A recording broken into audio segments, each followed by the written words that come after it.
of Better Savannah Facebook page. Tonight, we are talking to general election candidates for the 6th District County Commission on the south side of Savannah in unincorporated Chatham County. These candidates are Aaron A. Whiteley, who is the nominee for the Democratic Party, and William Dial, who is the nominee for the Republican Party.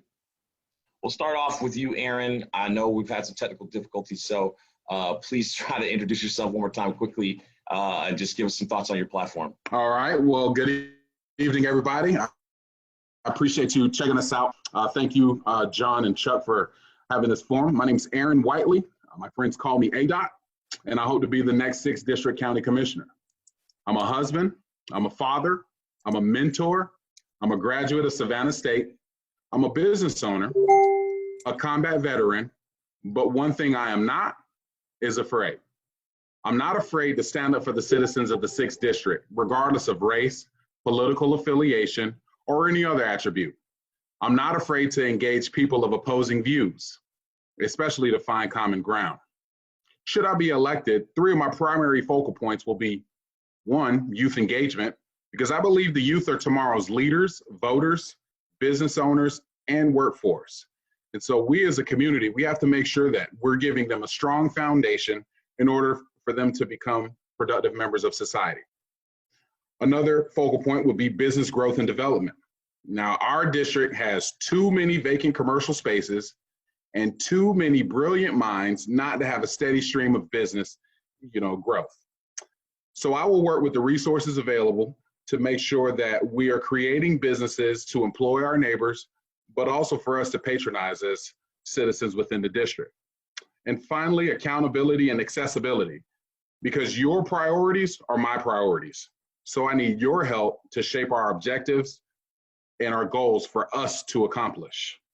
I will remain accessible to the 6th District, because together we can win, together we are better, and together we can make sure the 6th District thrives. Thank you. Thank you for that introduction, ADOT. William, let's try it for the second, third time's a charm here. Why don't you give us your introduction, and then I'll hop right into some questions for us. Yes, sir. Thank you for having me on the Better Savannah Facebook page. I appreciate the invite. My name is William Dial. I was born and raised here in the 6th District, graduate from Windsor Forest High School. I am a small business owner for 20 years now.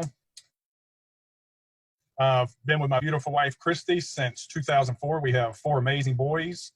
2 of them at the age of 3 were diagnosed with autism, and that's made us become real strong autism advocates here in Chatham County. It kind of get to that point where you have a roadblock put in front of you in some situations. We find a way to go right through it. We're persistent, we're dedicated. If we see an issue, we tackle that issue head on. Reason why I'm running for a district commissioner is I'm not a politician, I'm an electrician. I go out in the heat every day, just like most of the people in the 6th District and work. I'm not affiliated with any boards here in Chatham County. I have no hidden agendas. I am not doing it for the title. I don't need a title. I have many titles. I'm a husband, I'm a father, I'm a business owner, electrician, advocate.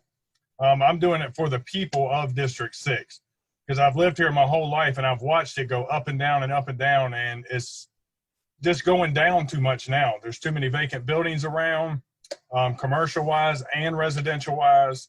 It brings blight to the to the neighborhoods and to the streets. You drive into Savannah off of I-95, and you come into District 6, and that should be, hey, District 5's on the other side, but you come into District 6, and that should be the gateway to Savannah. District 6 is one of the gateways into Savannah, and we should be treated as better and given some back to the 6th District instead of taking all of everything going downtown in the different areas. Some of my platform is bring repairs to the district, of course. Be a county commissioner for everyone. I would have an open door policy. Phone always on, email, contacts, anything to get in touch with me. Work with other commissioners. I feel we'd have to work together as a team, no matter party affiliation within the commission, to get things done for Chatham County, and work with the city aldermen and women also Be responsible yet competitive, be responsible for my actions, but stand up for District 6. Work with all first responders and make sure they have everything they need to provide safety and security. Transparency and communication are one of the biggest things. I believe there needs to be more transparency in the Chatham County Commission and more communication within the whole thing. Thank you for that introduction, William. I want to start off with a local issue that's recent in the news, and I'll start this question for you, William, and then we'll get a response from ADOT. The city has a good amount of unincorporated area. What's your position on the county manager's recommendation to require by ordinance enrollment in the fire protection and trash pickup services for the unincorporated area? What's your position on that recommendation? You're on mute, by the way. William? Oh, I'm sorry. I thought you called Mr. Whiteley. I apologize. No, I was going to start with you and then get his response. Go ahead. Position on the county manager requiring fire and trash services. The fire services, I believe, would be a good idea. Everybody needs to have fire service. If your house is burning down, you know, they say that if you're not signed up for it, then they will water the 2 houses beside yours to make sure, you know, theirs don't burn down. But if you didn't pay for it, that's what they say. I believe that should be mandated for fire services. Trash services, on the other hand, that gets a little more tricky. The trash services in unincorporated Chatham County, you have many to choose from. Now, would Chatham allow these services that are being provided now? Would they sub it out to them, or would Chatham County just take over the whole thing and put these companies out of business? Because that would be a loss of more jobs, more people out of work again if Chatham County wipe the slate on all the trash services that are providing to unincorporated now, because now you have a choice. If you're not happy, you can switch. But if Chatham County mandates it, then there's no choice. And if they don't use them as subcontractors, then they lose out on their jobs. Thank you. Aaron, I want to get a response from you here. The question was that the 6th District has a good amount of unincorporated area, and the county managers recently recommended to require by ordinance enrollment in fire protection and trash pickup services via a fee. What's your thoughts on this recommendation? Well, so I think that ultimately it's just the county setting a standard when it comes to health and welfare. Now, granted, that ordinance would, I believe, need to have some sort of section that would stop or limit price gouging. But I don't necessarily think it's a bad idea, especially with the fire service. You know, at the end of the day, fire protection is important. And one thing to consider, the county spent, in 2019, the county spent 1.9 million on curbside pickup. And so ultimately, if homeowners are paying a share into that, ultimately they would be doing the same thing if they lived within a municipality. So again, it's the county setting a standard to make sure that we are keeping Chatham County beautiful. Now, again, the details when it comes to the private companies that are providing that service. At one point, I lived in an unincorporated area, and I think I paid Kirby to do my to pick up our trash. So it's an opportunity for private business to get in there. But again, there does need to be some markers put in place to limit price gouging and whatnot. And then it's an opportunity for the county to save some money. Great, thank you. I got another question for you. I'll stick with you here, ADOT. The county currently does not have a paid maternity leave policy. Would you support such a policy, even if it's on a short-term basis? Yep, I actually would. You know, I think that, you know, I would support paid maternity leave as well as paternity leave. You know, Team Chatham is only as good and as strong as, you know, its staff members and its team members. So that's who powers the county. I think you offer them peace of mind, the employees peace of mind whenever they know that they can support their spouse or their loved one whenever they are, or of course the woman having a child, if she knows that she has some security and stability financially. I think that is just offering them some peace of mind. When I was in the Army, when my son was born, I got 2 weeks of convalescent leave, so I could help with, the different things that come along with having a kid, just getting your life situated with this new baby. There's different things that have to take place. And so I think one of the last things you should be worrying about is if or how you're going to pay for stuff. So I definitely would support that when it comes to our county employees. And I just truthfully believe when you take care of people, they take care of you. So if we take care of Team Chatham employees, then they'll continue to take care of Team Chatham. Great, thank you. William, I'd like a response from you on the question. The question was, the county does not have a paid maternity leave policy. Would you support such a policy, even if it's on a short-term basis, being solidified in stone? Yes, absolutely. I would definitely be in support of the maternity and paternity leaves for families. This is one of the most exciting times in a family's life, the birth of a child or even the adoption of a child for families that can't have children. I think it should even go as far as, maternity leave and paternity leave for adopting a young child, because again, it's going to be new. You're going to be learning. You have all these different things that happen. Mr. Whiteley knows, it's a new child into the world. I mean, it's great, the feeling, and the paternity leave should come. I mean, the help that you give, the support that you give, it should definitely be a part of Chatham County. Definitely. Thank you. William, I want to stick with you for this next question. The county chairman and the mayor of Savannah are limited to 2 terms.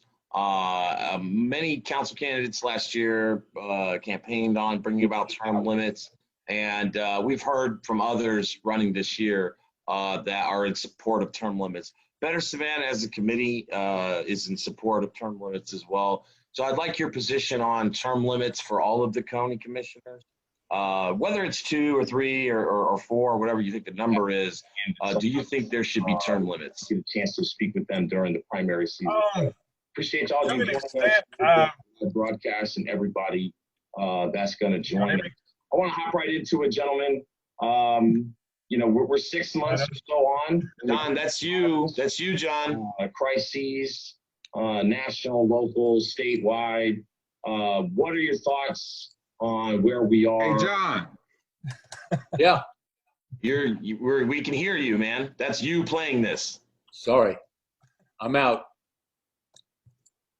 Yes, in response to your question, I do agree with the term limits to an extent. A lot of times, the mayor, the chairman, they have term limits. But I think more on a local level, if there are term limits, they should be longer than 2 terms, because the city of Savannah, the city council, that proved right there in the last election that if the people want you out, they're going to vote you out, on the local level, on the commissioner and alderman and alderwoman level. If they don't want you anymore, they're going to vote you out. And I know it'd be a little harder to do that on the chairman and the mayor's level because you're incorporating the whole areas. But in the districts, I'm for term limits to an extent. But my main feel of it is if your district doesn't want you there, the district's going to vote you out. Aaron, I'd love a response from you, Aaron. Okay, yeah. Well, ultimately, I support term limits. I'd say about 3 terms is enough. When there's term limits, I personally believe that the elected officials, or we, if you will, would strive to be more effective and efficient in the time that we do have. You're not going to be able to just sit there and die in the seat. I also think it's important to have a fresh set of eyes when it comes to district issues from leadership, so the district ultimately doesn't stagnate and just kind of go into the same old stuff. It's important to have different perspectives. So ultimately, yes, I do totally support term limits across the board, locally, up until every elected office. Thank you.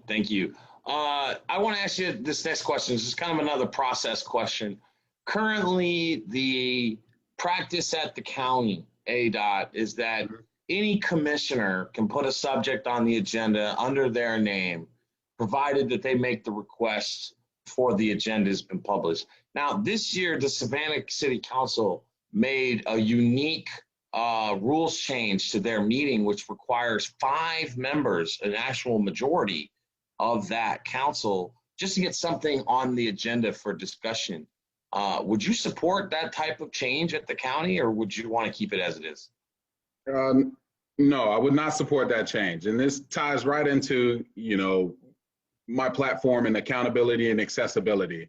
I think that every district has issues that are unique to its district, to itself, and ultimately every elected official from that district deserves to be heard. They were elected by the people of that district. All together, we all are a team when it comes to Chatham County as a whole. So I don't think that my issues that are specific to the 6th district that I may want to bring up to be discussed amongst the commission, I don't think it should be relegated to a pre-vote to determine if it's worthy to be discussed. Overall, again, the people, they put us there, and so we deserve to be heard. So no, I would not support a move such as what the city did. I think that if things should remain how they are. Thank you. Thank you for that response. William, I'd like to offer you the opportunity to weigh in on the same issue. Would you like me to repeat it? No, sir, I got it. Got it. Mm-hmm. No, sir, I would not support this either. I would not support the agenda change. Every commissioner is elected to serve their district. I might say some of the same things Mr. Whiteley said, but I agree with it 100%. You're elected by your district to represent them. That issues in District 6 may not be going on in District 4, but they still need to be heard publicly. Your district needs to know that you're fighting for them. And if you get outnumbered because the other commissioners say, oh, well, this isn't worthy of our time. Well, our community thinks it's worthy of our time. So we're going to put it on the agenda. So I would be totally against that in any shape, form. All voices should be heard, and it should be on public record that these voices are being heard. Thank you for those responses. I'm glad to see you guys agree on a lot of these issues so far. I'm not seeing a lot of differentiation. We'll see what the next few questions will bring. These next few are about growth. And I'll start here with you, William, and we'll get ADOT's response. In the last 40 years, growth has taken on a mostly positive connotation, right? But many urban planners, economists, sociologists are steadily rethinking growth and all of its positivities versus negativities. Many of these experts today are cautioning that growth can be an impediment to quality of life, and growth without some policy to capture additional revenue, like impact fees, can cause existing residents to pay higher property taxes.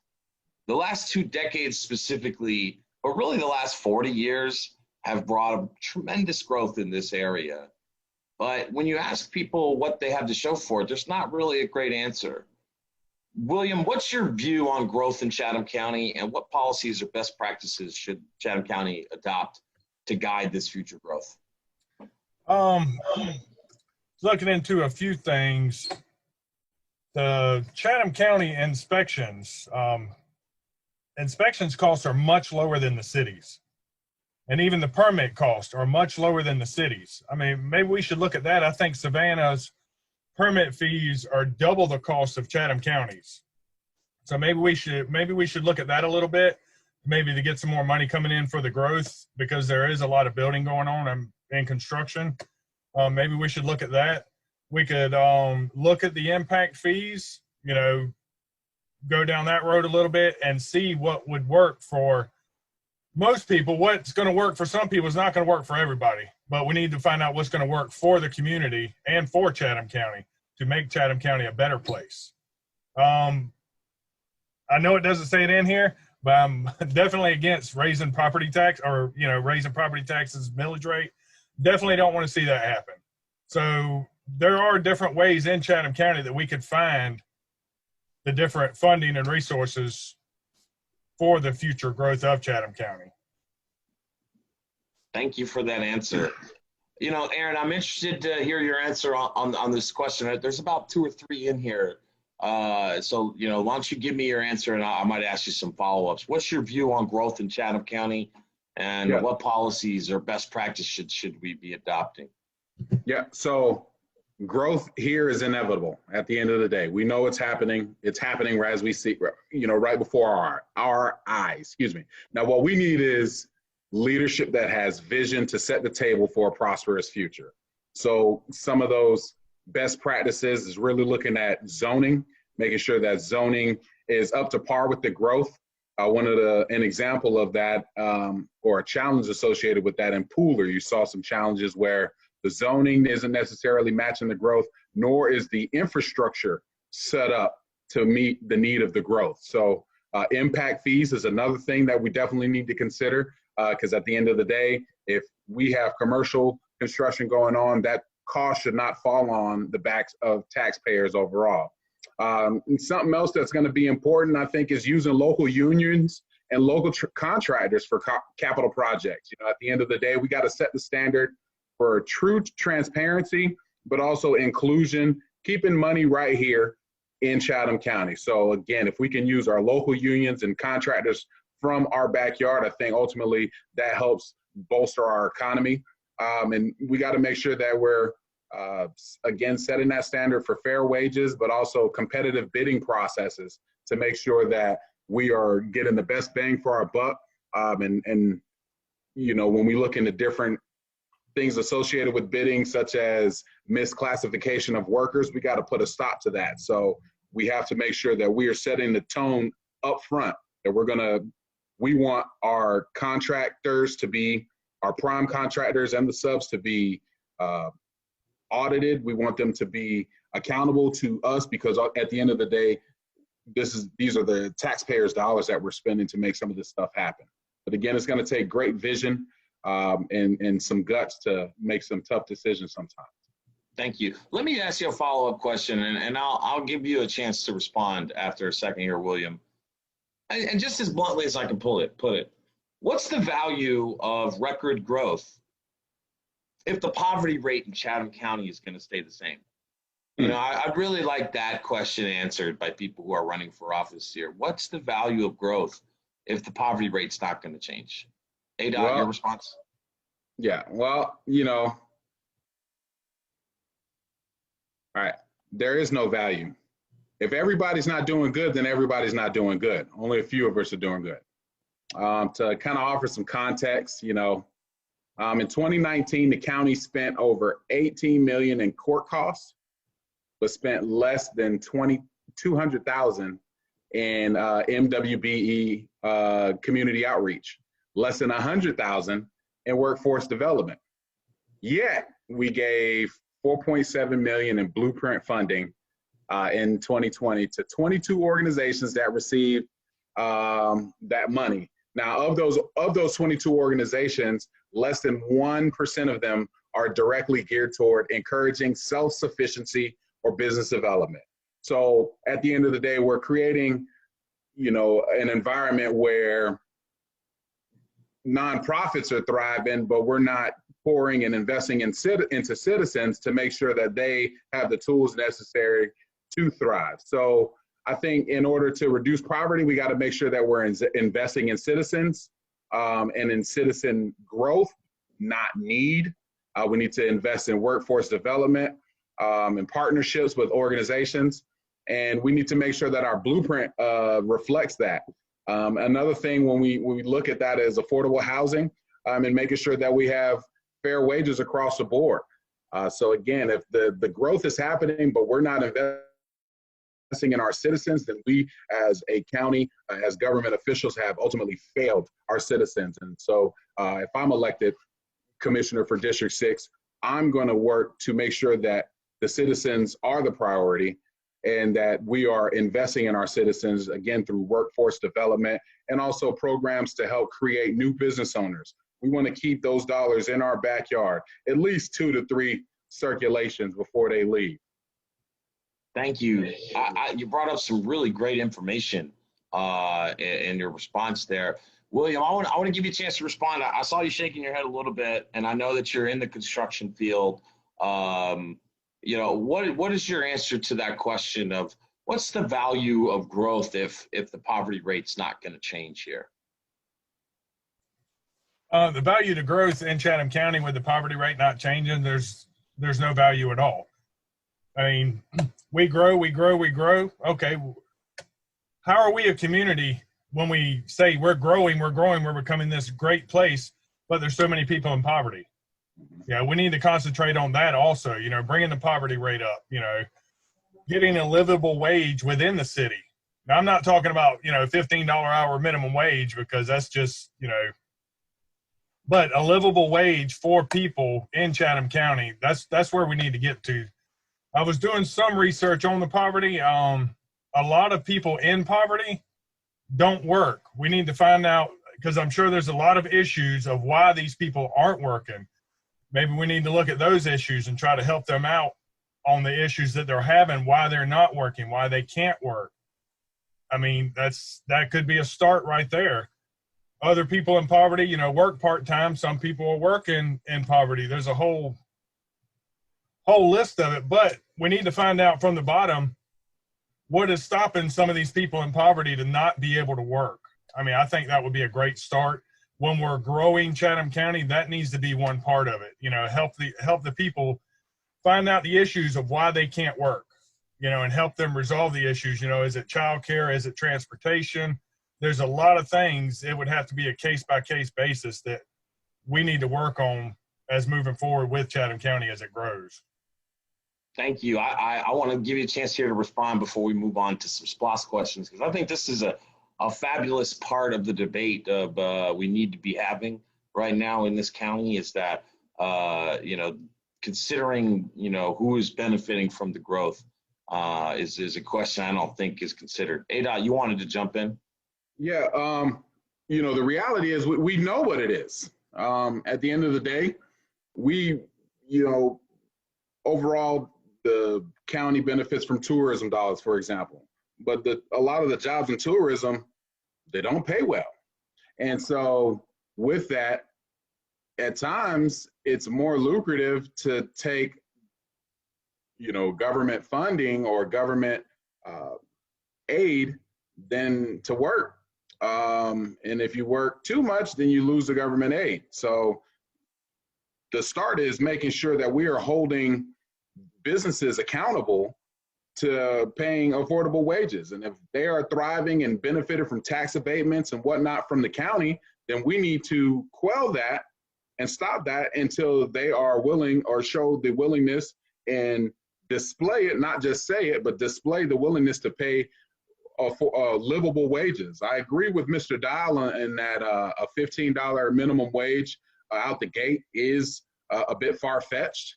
But maybe we could start at 12. Maybe we could start, you know, find somewhere, and then let's build as time progresses, as inflation takes place, you know, then we can go there. But at the end of the day, I think we know what the issues are, but the problem is a lack of accountability. And again, back with my platform, accessibility and accountability. Accountability doesn't just stand for me. It stands for us holding the entities that are doing business within Chatham County accountable. Those who are benefiting from tax breaks and so on and so forth, we got to hold them accountable too. And I'm willing to stand up and do that. Thank you. I want to talk to you both about SPLOST, which is the special purpose local option sales tax, which is of course collected at the county level, divvied up between the county and the municipalities. It's honestly, quite possibly, one of the most controversial things locally. I've got 3 questions in it, but I really want to ask you about an idea that both of you's potential predecessor came up with in the primary. And I'm talking about Commissioner Jay Jones from the 6th District. In a forum in the primaries when he was running for chairman, you know, he mentioned coming up with an ordinance that would act as a time clock on all SPLOST projects, meaning if this project does not break ground by X date, a year from now, 2 years from now, whatever date the voters vote on it for, then that county commission would need to take a vote of feasibility, you know, per se, to reset that clock. You know, I think that's really the frustration with SPLOST projects like the arena, which when it was originally voted on in 2006, do you know what the original budget was in the 2006 referendum vote? It was $48 million. That's how much money we were supposed to spend on the new arena. And I mean, we're kind of 4 times that now. So Mr. Dow, let me ask you this question first. would you support an ordinance at the county level requiring a time clock be established for every SPLOST project?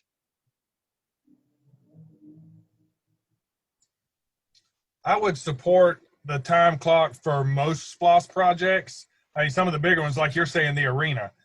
Okay, we quoted in 2006. We get all our quotes from everybody. We get all our blueprints drawn up. Well, we're in 2020 now. You've had so many code changes. You've had so much inflation in prices. I mean, it's not even going to be feasible now to do it, you know, because at the numbers we're working off on 2006. So I'd be for the time clock on projects like that, because if you don't do them within a certain amount of time, your bids are no good. All the time and money you've spent into planning this project and bidding this project out are no longer going to be good because of, you know, prices have gone up on everything. The only way it would work is if you bid the project and go, okay, this contractor, all these people, we're going to hold this bid for a year, maybe a year and a half. But I mean, you're going to be pushing it then on contractors. So I'm for the time clock on the bigger projects like that. Some of the smaller projects might have some more trouble getting by on things, but definitely for the big projects, I would like to see the time clock put in there. Thank you. Aaron, would you like to respond? Yes, sir. Yes, sir. So, you know, I'd say sort of, and this is why, you know, I wouldn't want to put a specific date on things because just like Mr. Dial alluded to, you don't know what the market is going to be looking like, or what forces in the market are going to determine and affect the start dates, are going to affect the costs and the bids that we saw. Now, if a project isn't started and it ultimately kind of looks like it's not going to start, considering that it was voted on via referendum, I think that what we do with that money needs to be decided by referendum. So what I would propose is taking that money, either sitting it in the general fund or in another interest-bearing account, and encumber the money if we sit it in the general fund, and then let it sit until we could do a referendum to decide what are we going to do with that money, or how we're going to proceed. We could take the interest that was gained on that and use that for something else. Again, we got to look into additional revenue streams. We got to look into ways to build business and invest in our citizens. So that's a way, a little revenue stream that we can use. And then at that point, once, you know, the public votes on whatever we're going to do next, then we move forward. But again, I wouldn't necessarily be too quick to try to put a time clock on a project necessarily, because there are so many different variables in the market that affect those bids that we would be getting and what it takes to what it takes to make it happen. Thank you. Let me ask you, a follow-up question with SPLOST here. In 1996, the voters approved the Aquatic Center project. It was a $4.7 million project, but it costs the taxpayers every year $1.19 million to maintain. That maintenance comes from the M&O fund. Mm-hmm. Would you support a requirement on SPLOST balloting language, or at least a higher budget for mailers and communication to the voters for those referendum votes? Would you support, you know, requiring the estimation of what the M&O impact would be? The maintenance Absolutely. And operations, yes. Absolutely. And again, part of my platform is accountability and accessibility. And transparency is part of that. And so the people deserve to know all of the facts, not just some of them. And so operating costs do affect our bottom line at the end of the day. And so we need to know as voters the truth, complete truth about what's going on. So I totally would support that. Great, thank you. William, do you want to respond? I got a follow-up from the last question real quick about the time clock. If we vote on the SPLOST, then let's say $35 million for a new courthouse, and something happens and that does not go through, I don't believe it should go into any funds. I believe the people should vote on whether that should go to ease the taxes or for half of it to go into an emergency fund. Yeah, we get a lot of hurricanes, a lot of storms around here. We can always use backup money.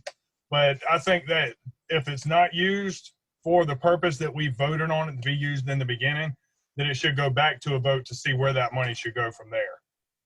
Okay. But as far as the SPOS project with the aquarium that you were talking about, everything needs to be up front. I don't agree with the mailers because most of the time people throw the mailers out. They don't even read them. They see it, it's in the trash. But I would definitely agree with the website, have all the SPOS on Chatham County website. This project, like you said, the aquatic center, it costs $4.7 million. Oh, that's a great idea. Well, it's going to cost $1.2 million to run it annually. Okay, well, maybe we should look at that. But I think it should be all up front with people, always plan for the future. People should know what we're getting into when we spend our SPOS dollars for things that are going to continuously cost us money for the next, forever in some cases. Thank you. Hey, Chuck, let me just chime in real quick because I want to be clear. In what I said, perhaps I wasn't clear enough. That money, first of all, by law, shut up, boy. My bad. Y'all got to excuse my campaign manager. The dog. He got excited. That's right. So, first of all, by law, SPLOS dollars have to be used for capital projects. So we couldn't use it for an emergency fund or anything like that. And that perhaps is a bit misleading if you're telling people that, because that's against the law. And like I said, if we don't start that capital project, then in certain time, then we need to sit the money to the side, let it sit in the general fund, but encumber it. Encumber it means restrict it from being used elsewhere. So you can't use the money for anything else. It's going to collect some interest. Again, place it in an interest-bearing account. It can gain interest in our general fund. And then until the voters decide what the next capital project is going to be. Sure. I don't think that, we need to tell anybody that we're going to use it for an emergency fund. We can't do that. I want to ask both of you questions about leadership and how it meshes with the district that you're running for.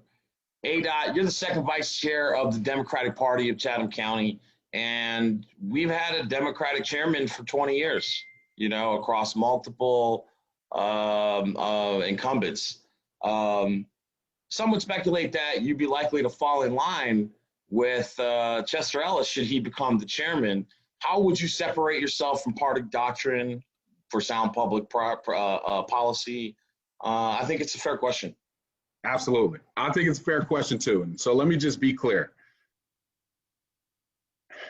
District 6, as your commissioner, I will represent you. All right. So political posturing won't be part of my representation. I believe in progress over party. So the only line that I'll be getting in is that of the 6th district objectives, needs, and goals. So falling in line with anybody, I've been my own man for too long to fall in line or to be tied to some leash. Political posturing, truth be told, in my personal opinion, has hurt our nation in a lot of cases. So I am all for progress over party. I do understand that you're kind of a newer generation than the nominee for the chairman is. So I certainly can understand that. Before I ask you your question, William, did you want to respond to anything on that? I'll give you a chance to respond about his role in the party. Not really. I mean, he sits in the second vice chair. First vice chairman. It's a fair question. I'm sorry. I mean, I don't sit on any chairs. So, there would definitely be no party affiliation on my part. Well, I will tell you, as soon as we announced this event, William, no less than 5 or 10 different individuals rushed to make sure that we were aware of retweets that you had tweeted. I can go through them. I've got the screenshots. I don't really care to share them. Suffice it to say, you were retweeting feeds that are not in favor of Black Lives Matter, either as an organization or perhaps as an idea. as we discussed, the 6th district is a very evenly split district. It's a very 50-50 district, if you will. There's a lot of black people, there's a lot of white people, there's a lot of Republicans, there's a lot of Democrats, there's a lot of rich people, there's a lot of poor people. Right. You know, how do you feel that that type of rhetoric plays in this district? You know, do you buy into a narrative that Black Lives Matter is some terrorist organization coming to take over? You know, I really think it's a genuine question I'd like to know the answer to. Oh, yes, sir. Definitely. It's a fair question. I would like to first state all the people that came to you about my retweets about that. I mean, that's fair, but tell them to look at some of the other retweets that are going on there also to kind of get the whole picture, you know. But anyway, I totally support the Black Lives Matters movement that happened here in Savannah. Me and my son went to it. It was great. We marched. Peaceful. Everybody there was there to prove a point. I loved it. Loved being a part of it. My retweet was about what's going on in the West as the people claiming to be the Black Lives Matter people that are looting, burning businesses of all people of race and party affiliation. That's not acceptable. That what we understand here, what I understand, that's not Black Lives Matter. What happened here in Savannah, the protest that we were doing here, that's real. You know, it's people standing up for what they believe in without burning down innocent people's businesses and without killing children. I mean, that's just terrible, you know, but the movement Black Lives Matter, I do support, I retweet. There's another person I follow on my page that is Black Lives Matter, but the other organization that's doing all the burning and killing and looting, no, I do not support that, is what showed on TV. I know they take it and they say, oh, this is the bad stuff happening on TV. They're going to burn everything down. I don't believe all that, but I do support the Black Lives movement that is actually for the Black Lives. You know, William, I will say for the record, you know, I personally am not particularly in favor of looting and rioting either. But I will say this country was founded on a lot of that. You know, It was. I mean, there's a very healthy history of destruction of property as a form of protest in this country. And so, you know, I think by overbuying into that type of narrative that these people have brought to our attention that you retweeted at one time or another, I think it's just not responsible. You know, I don't think it's too far to say that, you know, these people have a right to protest. You know, I'm not suggesting that we allow people to destroy our cities at all, by no means. But, you know, I do think that the rhetoric needs to be toned down, particularly on, no offense, your party at the national level is not enjoying a very good run right now, you know. Right. But my party is me. Sure. I am a member of the Republican Party, but I'm for the 6th district. Anybody in the 6th district, I don't care your race, your party affiliation. I've always been here. That's who I'm for. If they want to, either party wants to act like clowns up in the higher offices, they do what they do. This 6th district here in Chatham County is the one I'm worried about. Fair enough. Ada, I got to give you a chance to respond here. You don't have to if you don't want to, but the floor is yours for a response. Well, I'll just say to retweet something that says, so how much do Black Lives Matter and to who? I don't know what else you expect anybody to take from that. You know, and, you know, don't get me wrong. You know, I'm all about free speech. But if you're trying to represent people, and you know, I had the opportunity to serve this nation with a lot of people, some from very racist backgrounds. And when it was all said and done, when those bullets get to firing, it doesn't matter what your color is. You know, your brother has on your uniform, and you know, so to even retweet that for whatever reason, I'm not sure what is expected from that. But at the end of the day, you know, it's America. Everybody has a right to say what they want to say. And so, you know, I just urge people to let their social media self be the same self in person. If you'll say it on social media, say it in person too. That's all. Well, that's some wise words right there from a 6th district candidate. In the time that we've just got a couple minutes left, you guys have given us a bunch of time. William, I see you want to respond. Let me give you a chance to respond before we move on. Go ahead. Okay. I just wanted to respond on the tweet that I retweeted. Let me find it right And here. don't get me wrong, this is not to have a litany of everything you've ever tweeted. Oh, no, Lord no, no, knows, no. Lord knows there's some tweets about Mr. Whiteley's fraternity when I was an undergrad at some point. And to be fair, I've tweeted ratchet stuff too. I've tweeted ratchet, you know, so. That's the thing. That's the thing. It says, so how much do Black Lives Matter and to who was the question for the tweet. I didn't write that. I retweeted it. The post said, BLM supporters, the one that the news is pushing, have killed more blacks in a month than the police have killed. That was the message in the tweet. So I can see how that could be misconstrued when it says, so how much do Black Lives Matter and to who? I didn't write that. I just retweeted the comment that was there. So I'm not aware of any part of the movement being responsible for deaths of black people. I'm saying what part of the news is pushing to blame for the movement, not the movement itself. What the news is saying the movement does, not the actual movement that's doing the good and the protesting and all that. The news talks about the movement that's burning and looting. I'm in full support of the Black Lives Matter movement that's peaceful protesting and standing up for their rights like every American has the right to do. I'm all for that. Okay. Look, I think it's at least very confusing Yeah, for that's why I wanted to people who would pull up your feed to know that you are criticizing the media rather than the Black Lives Matter movement or idea. I do want to move on. I really don't want to get stuck on this issue. Right. It's obvious that, you know, those retweets are in the public domain. People know about them.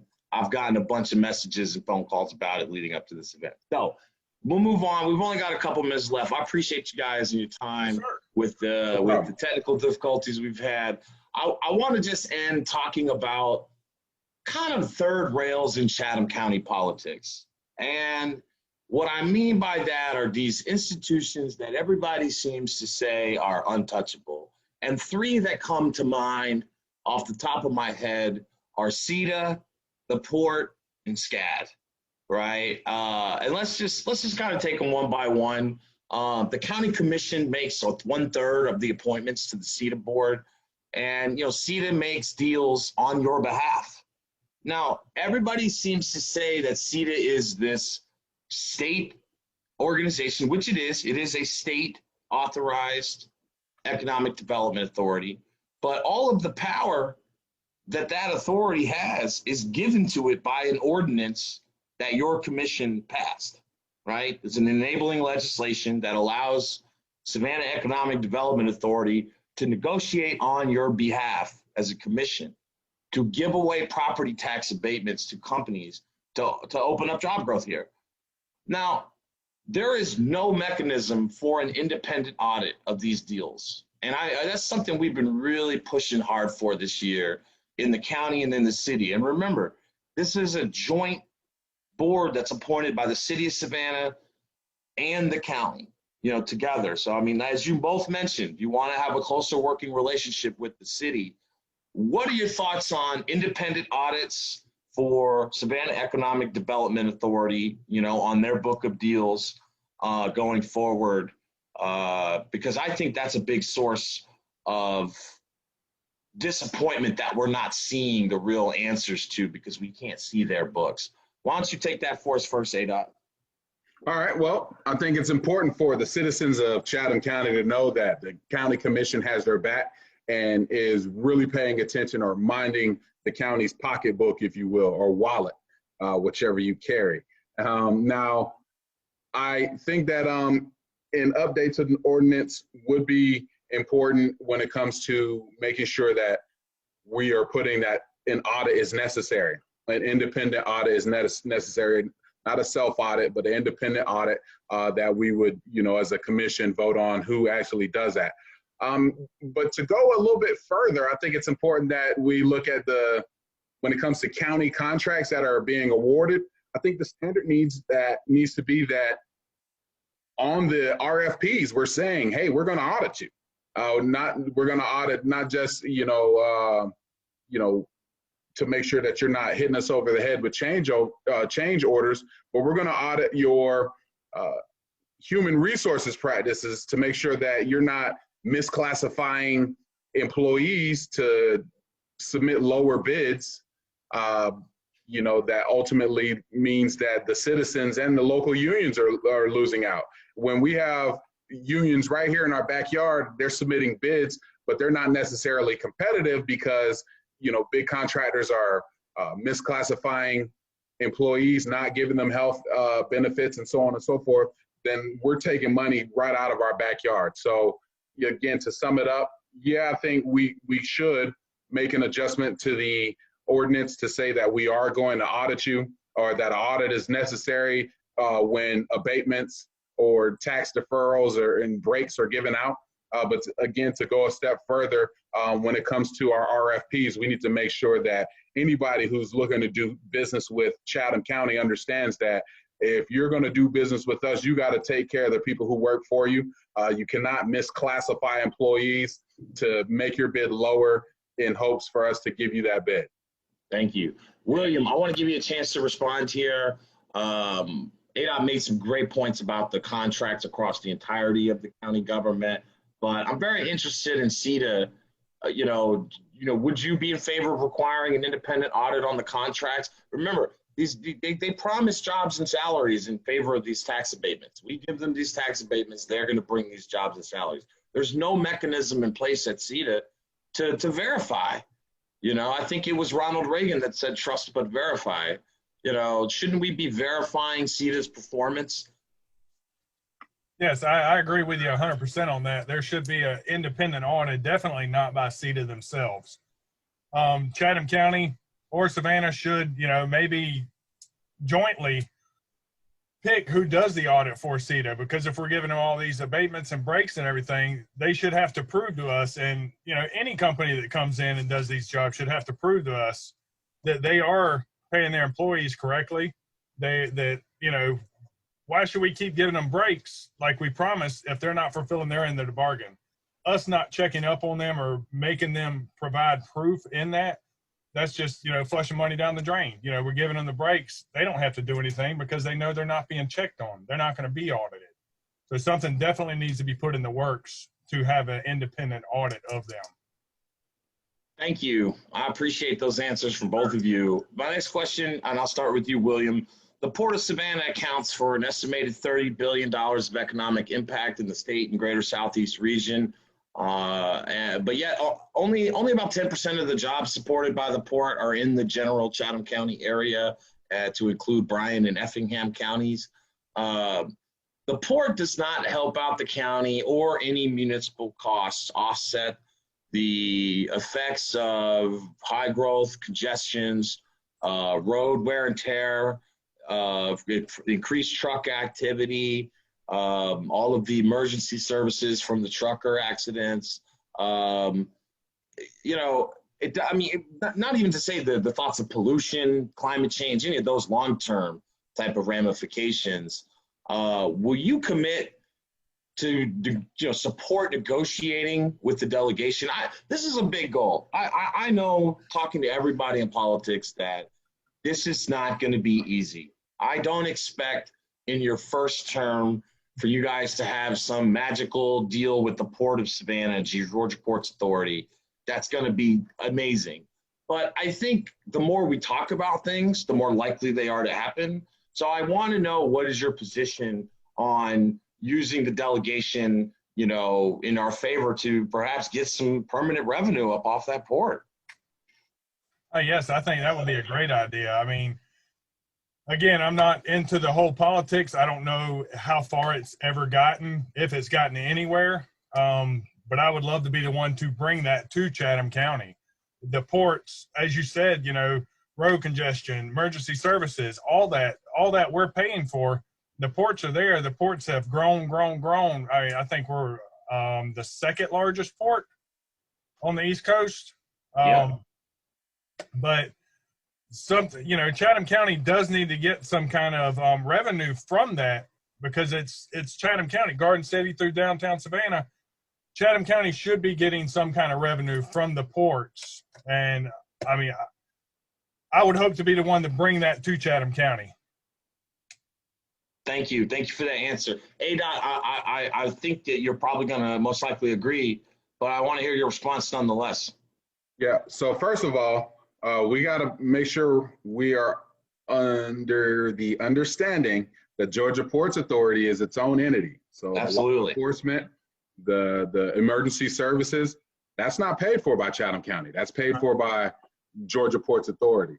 And so ultimately we would have to have some conversations with our state delegation, but also with GPA, because it falls under their jurisdiction to make stuff happen. Again, the state would have to pass, you know, a law to introduce some legislation, but I think it's very important that we push them to support our infrastructure that's supporting the ports. So in that regard, that is definitely something that myself and Mr. Dahl agree on, you know. But the other thing I do want to make sure that we are looking at when it comes to those ports is, are we as Chatham County investing in our citizens to start businesses that are feeding off of the port? So again, we can keep some of that money right here in our backyard and bolster our economy. If we're not trying to make sure that we are benefiting in secondary and tertiary ways from the port, then I think we're lacking vision. So to sum it up, which again goes part to my business development and growth in my platform, you know, we want to make businesses that are feeding off of the port in a sense, but we also got to make sure that we're having those conversations with the Georgia Port Authority and holding our state delegation accountable to make sure that we are pushing for legislation that supports the port or Georgia Port Authority offering costs to help bolster our infrastructure that supports the Georgia Port Authority. All right, the last question, and I'll let you guys have a conclusion statement as well here to express any other thoughts. I know we didn't get to all the questions that we sent you. Feel free to send us thoughts on any of the questions we sent you by email, back by email later. But I am interested, you know, a similar situation exists with SCAD, ADOT. You know, Savannah College of Art and Design, I think we have a love-hate relationship with this institution. I think 40 years ago, the nonprofit status and no taxable property made perfect sense. I think even 20 years ago, it made perfect sense. I do believe we hit a saturation point with them as an institutional partner. And I am interested in your perspective of what the county should be doing as a leadership role, because it's everybody. It's not just the county government. It's the school board. It's the city of Savannah. They're all missing out on a large chunk of property tax revenue from an institution that does benefit from services, obviously. I mean, anytime a SCAD student, and I'm not suggesting that we take away those services either. That's not what I'm suggesting. I would suggest we find a way to get that revenue from that institution in a way possible. I've been told as recently as this year by folks at the city hall that nobody's even ever opened up those dialogues with SCAD. I find that to be a little unnerving about the leadership here. What are your thoughts on approaching them for a long-term pilot deal, payment in lieu of taxation type of deal? Yeah, so when we talk about property, right, I'm not sure what parts of SCAD are actually in the unincorporated area. Those that are not in the unincorporated area, of course, would fall under the jurisdiction of the respective municipality. But I think a creative way that we could actually work with SCAD would be doing some payment in lieu of taxes, or some sort of fees associated with the fact that their buses are not associated with CAC, right? Yeah, but since their buses are using our road and our infrastructure, I think one thing we could do is lobby CAT to try to create some sort of partnership with SCAD to provide transportation. And in doing that, it would be a supplement to CAT funding.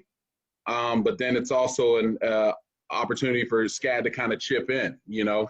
But that's one way that we can make that happen from a county perspective. Again, the majority of their property, from my understanding, is in the city of Savannah. So the city of Savannah would have to make that happen. But I would definitely support Alderman Curtis Purdy, as well as Alderwoman Acela Shabazz, and having those conversations to try to push and see where we could come together. But I think that would be a good start. Again, it's something that we know is happening. They're using our roads. They have their own bus system.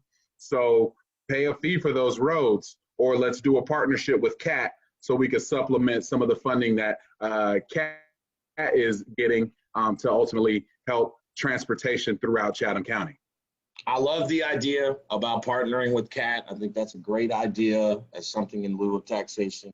I will just note, before I let you respond, William, that, you know, we still pay county taxes here in the city of Savannah, you know, if we're not a nonprofit institution like they are, you know. So, you know, I do believe that a deal needs to be made with the three taxing authorities in the city of Savannah that they touch, which is the county, the school board, and the city itself. I've long been advocating. I just don't understand why we can't get $1 million a year off of SCAD to offset the cost of the services that we provide. I think it's more than fair enough to get it. William, I'd like to get your perspective on this institutional issue as well, and then we'll move to some closing statements so you guys can go get to your fams.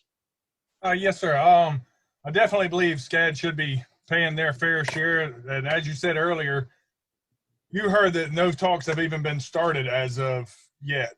I think the first thing we do is to go meet with SCAD and ask them, you know, hey, this is what our plans are. What are some ideas we can come up with? So, you know, to start kind of helping out around in Chatham County and the city of Savannah. Yeah, I think it should be a great meeting with everybody, the county, the city, and SCAD, to kind of sit down and hash it out, run some ideas around, see how it's going to benefit everybody. If they haven't been paying taxes for this long, I mean, it's not impossible, but to bring that up to them now, you know, and say, hey, you're going to do this, I just think it needs to be handled a different way than telling them this is what you're going to do. I think it needs to be ideas circulated around everybody to come up with the best idea for them to start getting for us to start getting revenue from them, you know, as far as the city goes and the county goes. Okay. Well, look, guys, I really appreciate you taking the time out of your busy schedules to do this interview. We will be publishing this on Facebook later this evening. I think I started with you, ADOT. So I'll start with you, William. Why don't you give us your closing statements, any policy or district issues that we didn't get a chance. I know that our issues are kind of specific and broad ranging, obviously, but anything that you wanted to bring up that you didn't get a chance, why don't you take a few minutes to close us out here? Yes, sir. Thank you. I just wanted to thank you again for inviting me to the forum. I do appreciate it very much. Again, it's William Dial, born and raised here in the 6th District, family man, business owner, autism advocate, proud supporter of the 200 Club. I'm here. I want to work for this district. I've been here my whole life.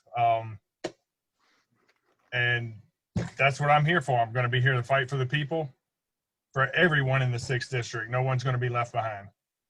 Thank you very much. I appreciate it. Thank you so much for participating. ADOT, give us a closing statement, please. All right. Well, hello, everybody in District 6, all my neighbors. Now, I appreciate you tuning in to hear from us this evening. And I want you to know that you deserve a leader who is ready to advocate for all of you. My selfless service as a combat medic, a community advocate, and a mentor has prepared me for that. You deserve a leader who knows how to get stuff done in government. My practical experiences as a member of the Chatham County Recreation Authority, as a board member of a nonprofit, as a business developer, to name a few, those experiences have prepared me for that.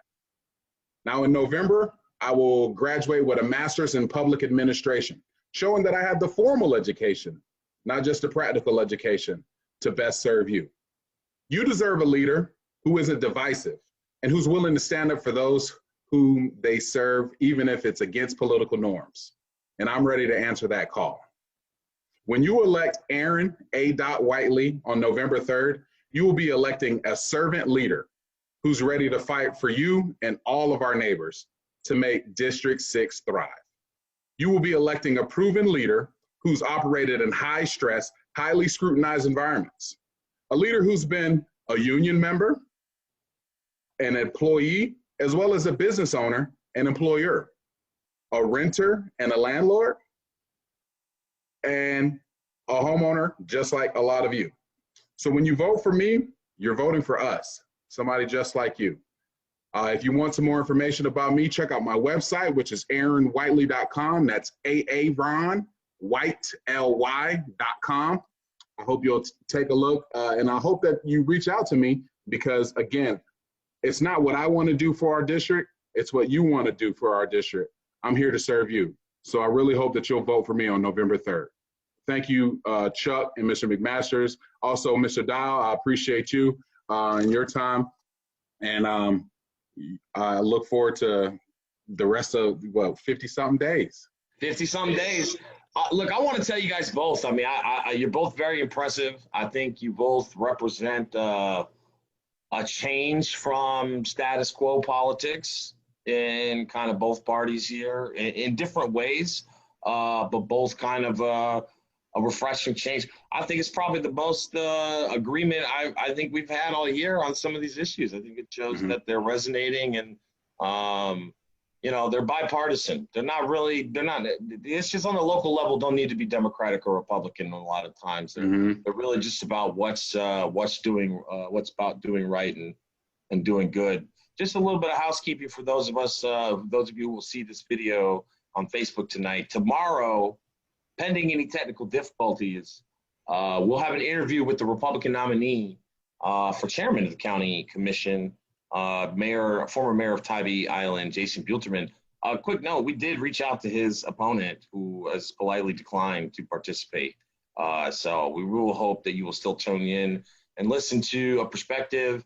The chairman's role at the county is much more powerful than the mayor's role at the city is by default of it being a county. So very interested to see how these races fill out. But if you're in the 6th district, you have 2 really good candidates to choose from. Please make sure to do your research. And if you're going to vote by mail, please do so soon so that the mail system does not get clogged up before Election Day. We don't want too many ballots getting missing. And we saw what happens in a close election, like that just happened in 163rd runoff here just a few days ago with the elections board. So, John, if you want to take us off of the record so we can hopefully edit all of this down and make it look better since it's not live. Are you there, John?